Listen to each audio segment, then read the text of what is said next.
आज मेरे दोस्त ने मुझे बेहद हसीन, खूबसूरत और दिलकश सी लड़की की तस्वीर भेजी थी। आज से पहले मैंने इतनी सुंदर, इतनी दिलनशी लड़की कभी नहीं देखी थी। देखने में उस लड़की की उम्र कुछ ज़्यादा नहीं थी, लगभग 17-18 साल की होगी। उस लड़की की फ़ोटो को देखकर मैंने उसी समय अपने दोस्त को कॉल किया और उससे पूछा कि मैं इस लड़की के साथ एक रात गुजारना चाहता हूँ, क्या यह संभव है?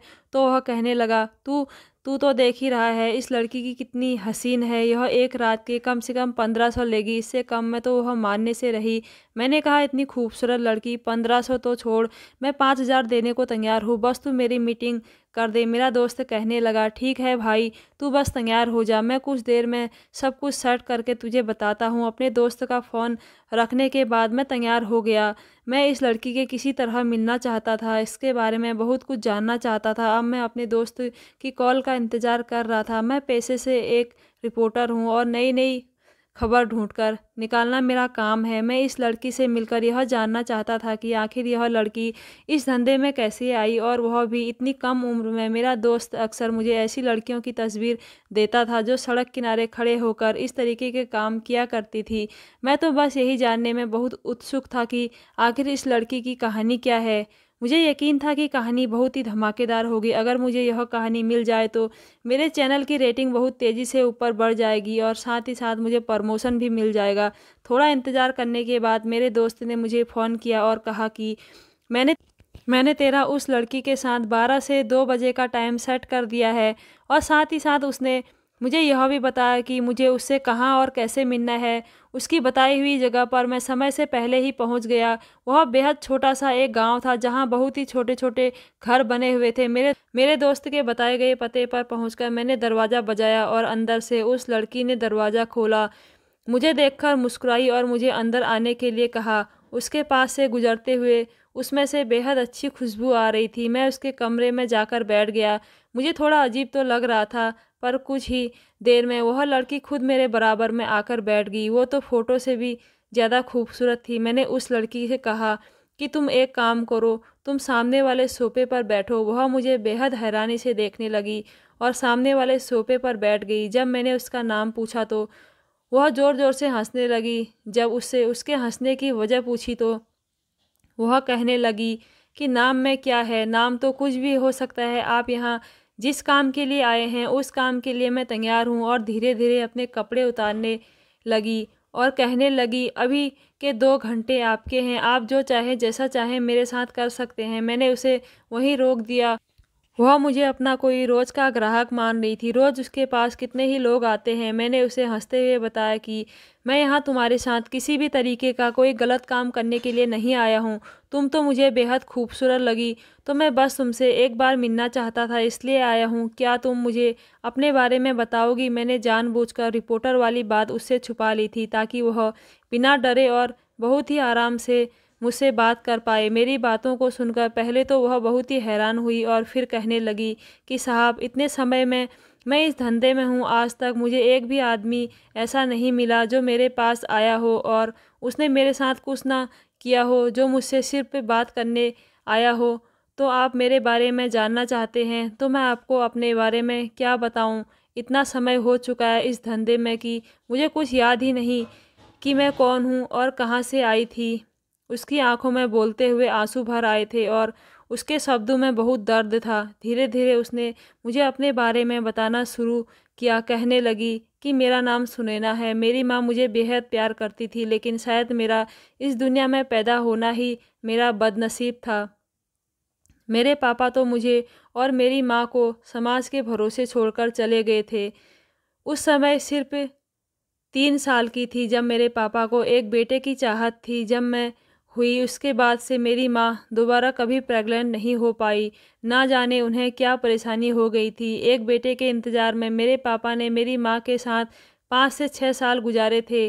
लेकिन जब उनको यकीन हो गया कि मेरी माँ अब दूसरी औलाद नहीं जन्म दे सकती, तो वह अलग हो गए। मुझे क्या पता था कि वह तो मेरे बदनसीबी की सिर्फ़ और सिर्फ़ शुरुआत भर है। मेरे पापा हर रोज़ मुझे इतना मारते थे कि इतना पीट-पीट कर मुझे बेहोश तक कर देते थे, और साथ ही साथ मेरी माँ पर भी बहुत जुल्म करते थे। कभी-कभी तो ऐसा वक़्त होता था कि 2 वक़्त की रोटी के लिए भी मेरी माँ को मेरे पापा के आगे हाथ पैर जोड़ने पड़ते थे। कई बार ऐसा होता था कि मेरी माँ मेरे पापा से इतना परेशान हो जाती थी कि वह मुझे भला बुरा कहने लगती थी, क्योंकि उन्हें कहीं न कहीं यह लगता था कि मेरी वजह से ही यह सब हो रहा है। मेरे पापा ने मुझे कभी भी मेरे नाम से नहीं बुलाया था, वह मुझे हमेशा बोझ कहते थे। मेरी माँ मुझे अक्सर कहती थी कि अगर तेरी जगह मैंने किसी बेटे को जन्म दिया होता तो आज मेरी यह हालत नहीं होती। और उसके बाद थोड़े समय में ही मुझे अपने गले से लगाकर बहुत ज़्यादा रोने लगती थी।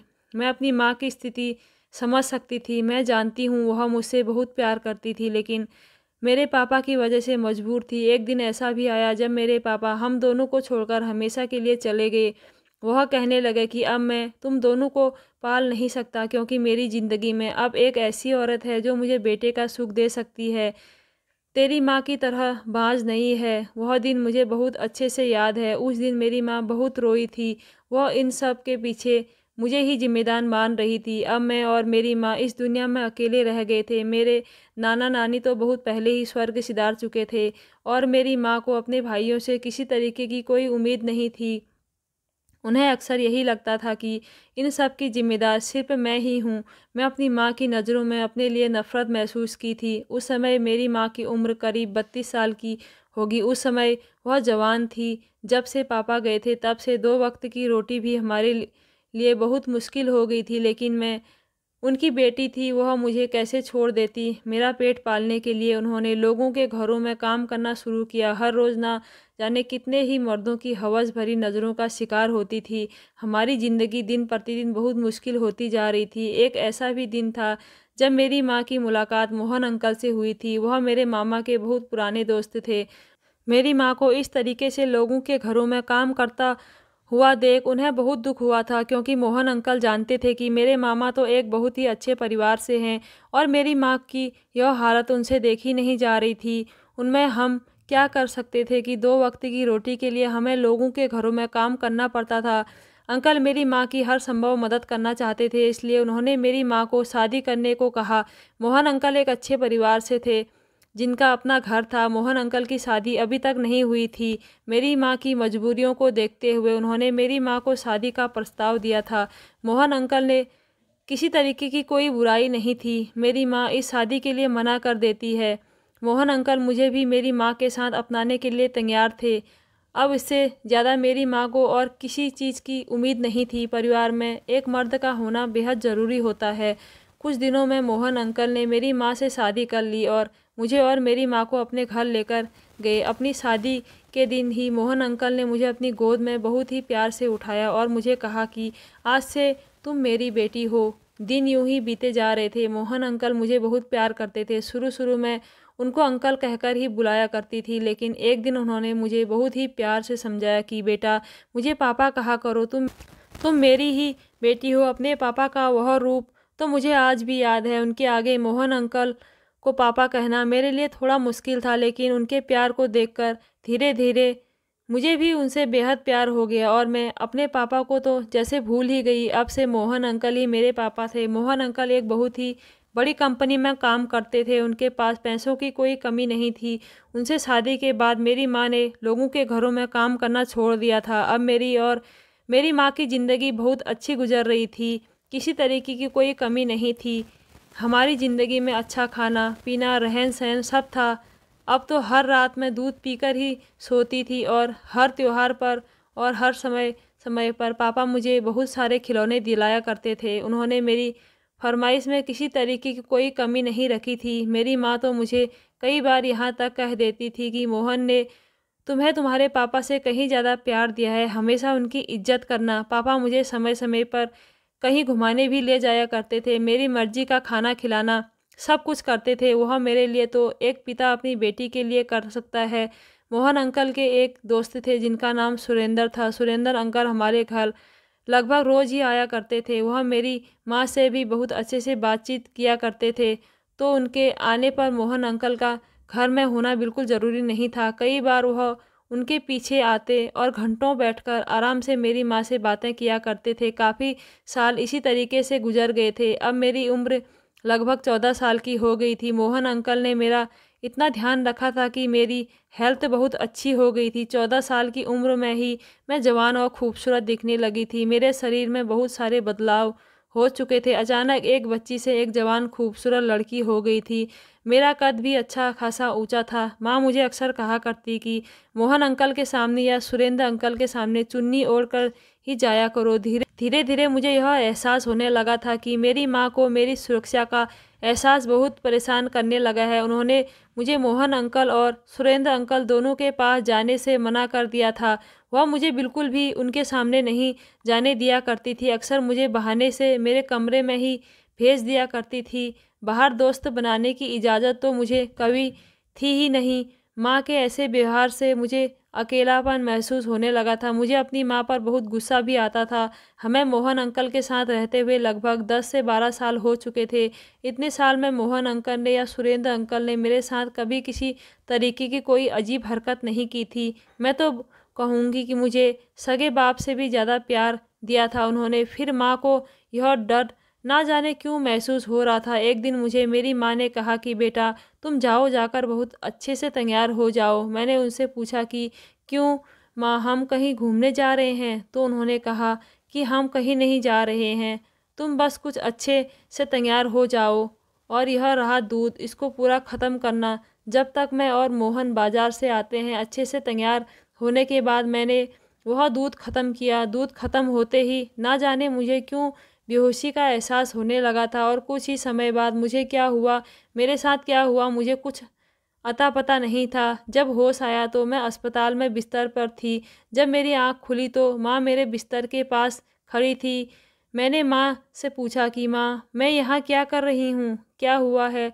माँ ने मुझे बताया कि बेटा तुम सीढ़ियों से गिर गई थी और तुम्हें बहुत चोट आई थी।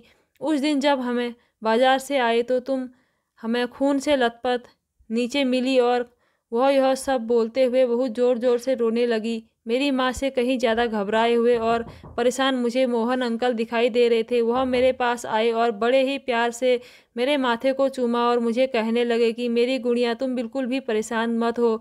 कुछ ही दिनों में तुम्हें अस्पताल से छुट्टी मिल जाएगी और हम सब घर चलेंगे। अभी तुम बिल्कुल ठीक हो। वह मुझसे पूछने लगे कि क्या तुम्हें कुछ याद है कि तुम्हारे साथ क्या हुआ था, तुम कैसे गिर गई? मैंने अपने दिमाग पर थोड़ा जोर डाला कि मुझे कुछ याद आ जाए, पर मुझे कुछ याद नहीं आ रहा था। तभी मेरी माँ कहने लगी कि बेटा तुम आराम करो, तुम्हें अभी आराम की बहुत ज़रूरत है। अपने दिमाग पर बिल्कुल भी जोर मत डालो, यह सब बाद में होता रहेगा। कुछ ही देर में मोहन अंकल ने मेरी माँ को कहा कि तुम घर जाओ और घर जाकर आराम करो। वह बहुत थकी हुई लग रही थी। काफ़ी समय से उन्होंने बिल्कुल भी आराम नहीं किया था।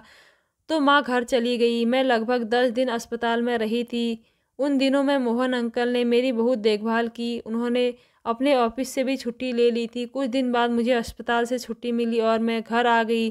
चोट लगने से मेरा बहुत खून बह रहा था, जिसकी वजह से मुझे बहुत कमज़ोरी महसूस होती थी।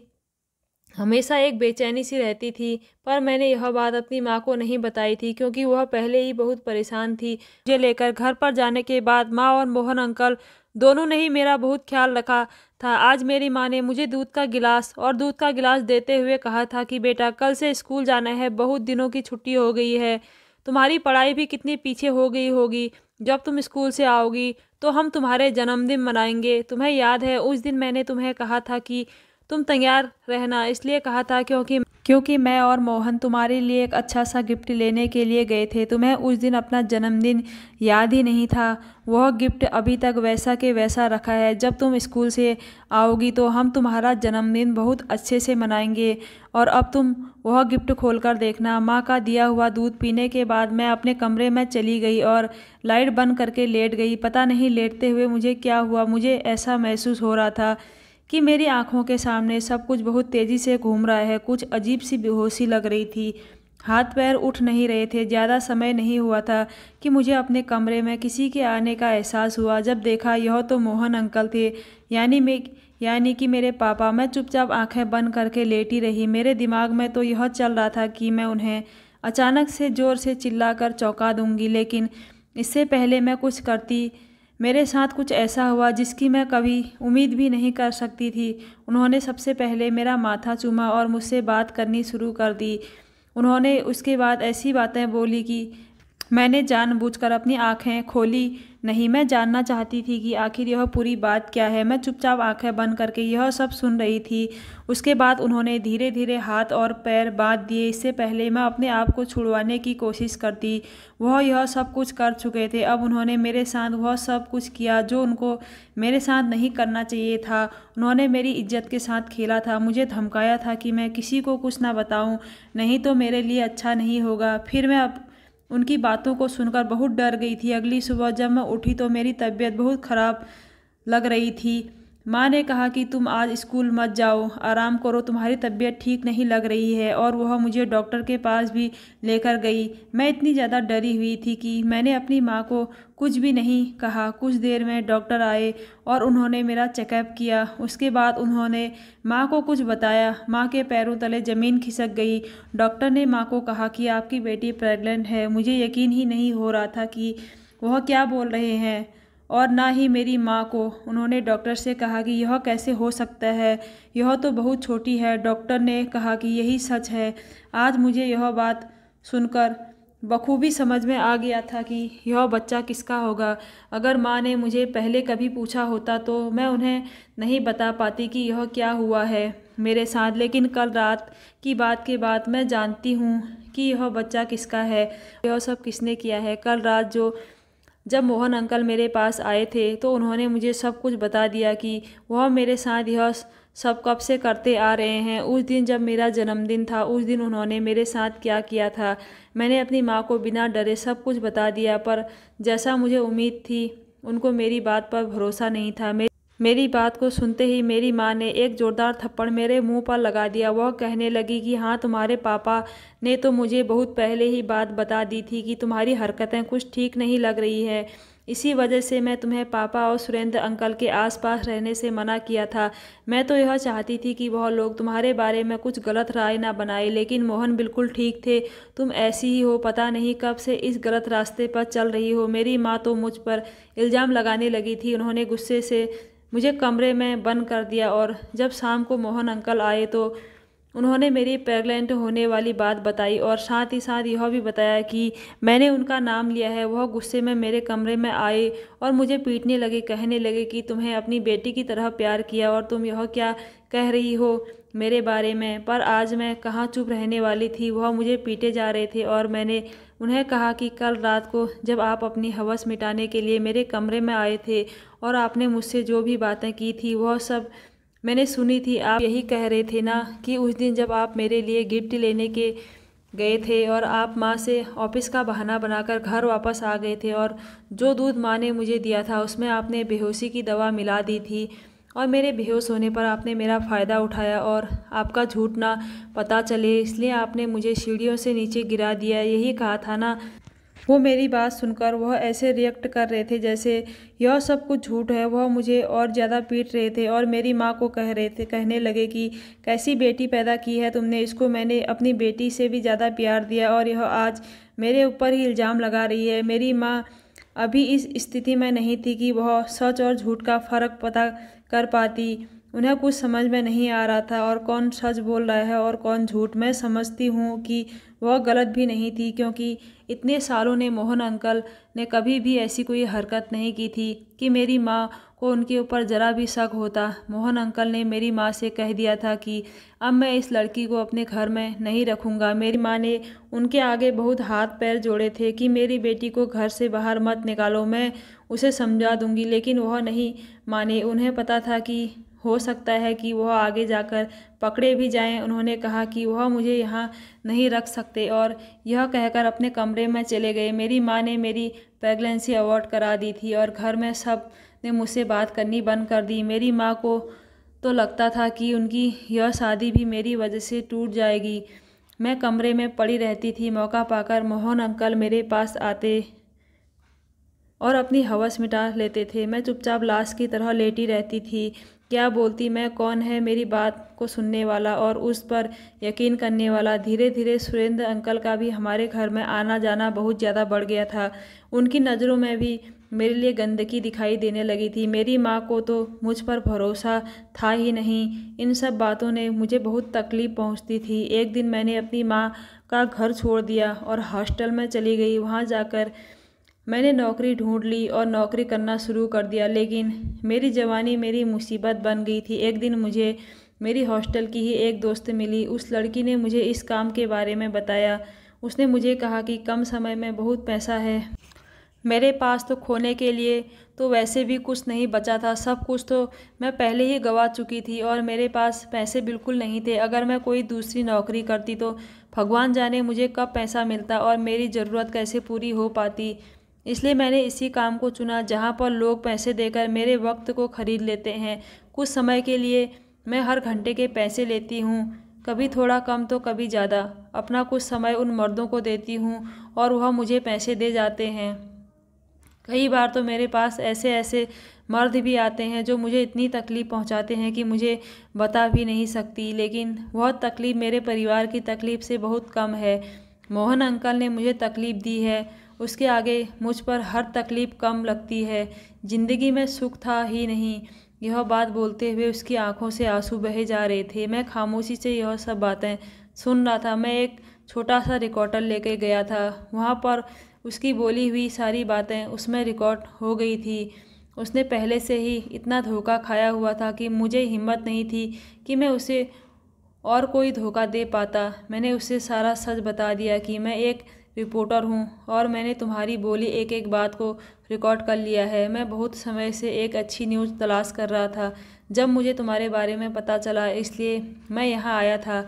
मेरी बातों को सुनकर वह बहुत हैरान हो गई थी। मैंने उसे कहा कि अगर तुम चाहोगी तभी मैं यह न्यूज़ आगे चलाऊँगा।